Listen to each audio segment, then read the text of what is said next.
మంత్రులు 10-11 మంది శాసనసభ్యులు ఉండి కూడా ఈ జిల్లాని ఎడారిక పాలు చేసే పరిస్థితి కొనసాగుతా ఉన్నది.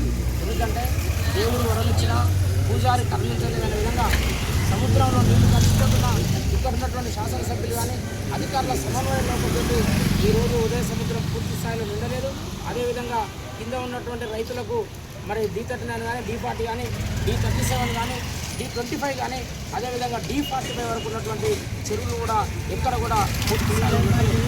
ఎందుకంటే వాళ్లకు అధికారులకు కానీ అధికార పార్టీ నాయకులకు కానీ అభివృద్ధి కంటే వారి వ్యక్తిగత అభివృద్ధి వారికి ముఖ్యంగా కనపడతా ఉన్నది.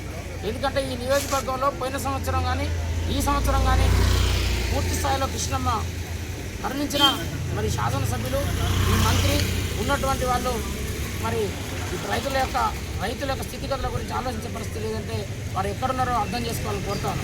మరి ముఖ్యంగా ఒకటే చెప్పదలుచుకున్న తిప్పర్తి మండలం నాకు గుండెకాయ అని చెప్పి నేను నిరంతరం మండలంలోనే ఉంటా. మా తిప్పర్తి మండలాన్ని నేను ఆదర్శవంతంగా చేస్తాను చెప్పడంలోని స్థానిక శాసనసభ్యులు క్యాబినెట్ మంత్రి కోమటిరెడ్డి వెంకటరెడ్డి గారికి ఈ సందర్భంగా హెచ్చరిక మరి రైతుల తరఫున డిమాండ్ చేస్తా ఉన్నాం.